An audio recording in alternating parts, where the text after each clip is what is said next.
Okay, we're going to start our Hachaim. We started it in the last year. I think since this is a difficult piece, it's worth it to start again from the beginning. It's in Parshat Emor.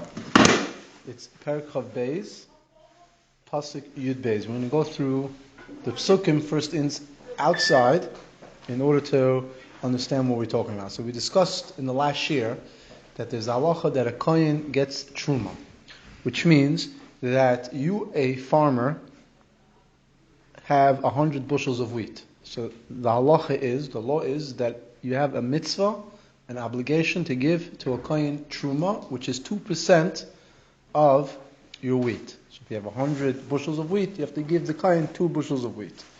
Only the kohen is allowed to eat it. And until you actually separate the Truma from the bushels, right, you cannot eat that Truma.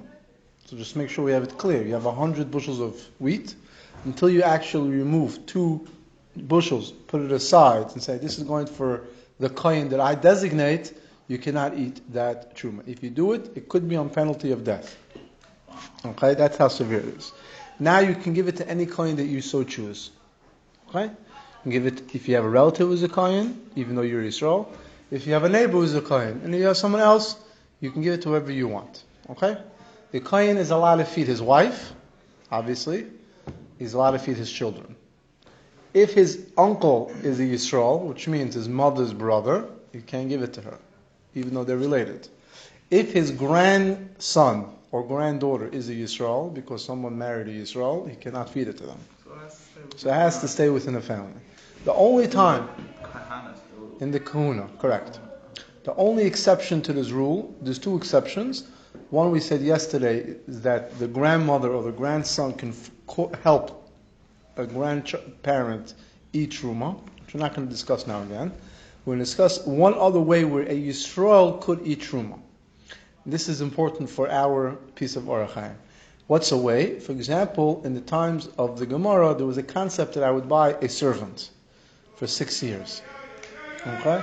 That's called kinyan kaspoy.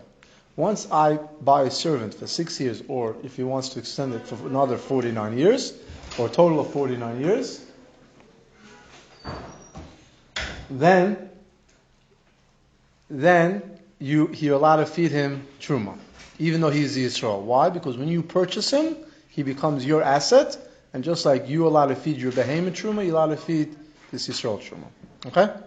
Got it? That is psukim from Pasuk Yud Beis, Yud Gimel, and this is this piece of Orach Chaim. Okay? Now, one other point, which is important to know. If a kohen has a daughter who is single, he's allowed to feed her truma, even if he doesn't live in her house, because she's still a bas kohen. Once she gets married and her husband is Yisrael, you no longer feed her. Okay? Now, the reason why I chose this Orach Chaim, even though it's a very long Orach Chaim, in this Orach Chaim, we have all the basic fundamentals of kabbalah.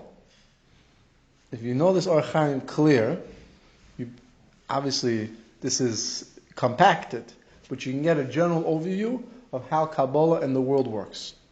Okay, obviously you have to flesh it out, but the Orach Chaim did an unbelievable thing, and this Orach Chaim it's a deep, but it's unbelievable. You can't obviously learn it one time because it contains so much information. We'll try to do the best that we can, and hopefully we'll at least get a little bit more yediyas.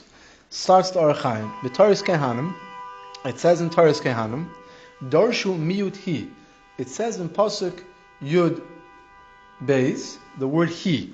Right? What does the Pasuk say? Ubas kohen kitia leish zor. When a daughter of a kohen marries a stranger, and Pashup Shat means a Yisrael, he betrumas hakachim like toichal. She is not allowed to eat trumas kachim. Now, what does it mean she is not allowed to eat trumas kachim? Which means someone else who is a zar could eat. Because the correct way to written the pasuk should have said, when a daughter of a kohen marries a Yisrael, she cannot eat truma. What does it mean he? It means that only she can eat truma, but there's a scenario where someone else who's in a somewhat similar situation could eat truma. So we gave 2 examples. Example number 1 is an eved, if a kohen purchases an eved. And another example is if the mother has a daughter who marries a Yisrael, right, who has a child, she's allowed to eat truma because of her grandchild, even though her husband is no longer alive. Okay, even though she's a bas kohen, she's a kohen, and the granddaughter is Yisrael, still permits her to eat truma. Says the Hachaim, so b'toras keham dorshu miyuthi li'ima. She ima oicheles mitzida. The mother can eat hagam shehi eina oicheles, even though she can't eat. So let's make sure we have the lineage clear. Leah, right, marries a kohen.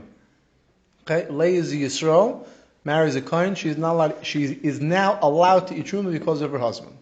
She has a daughter who's a bas kohen, is also allowed to eat truma. Correct?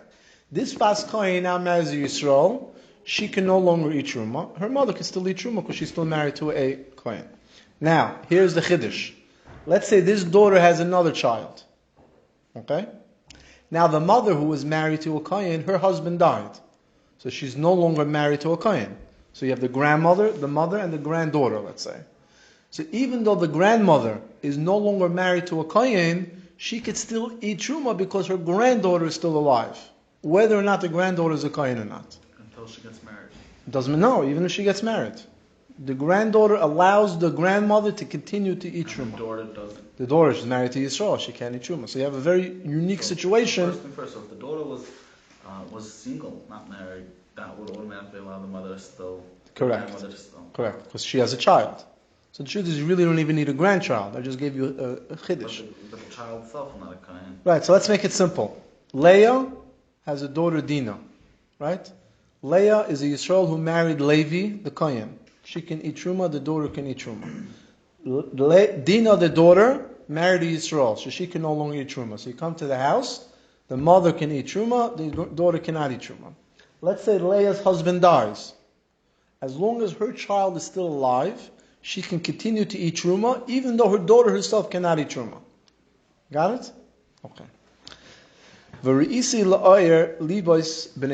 wanted to inspire and to inform the hearts of the Bnei Adam. The Hachaim says, don't read this pasuk, Parshat. Okay? In the next piece, we're going to see how the Hachaim takes this two psukim and really shows how it alludes to the neshamas of Bnei Adam, of people, and to the 4 different worlds that Hakadosh Baruch Hu created.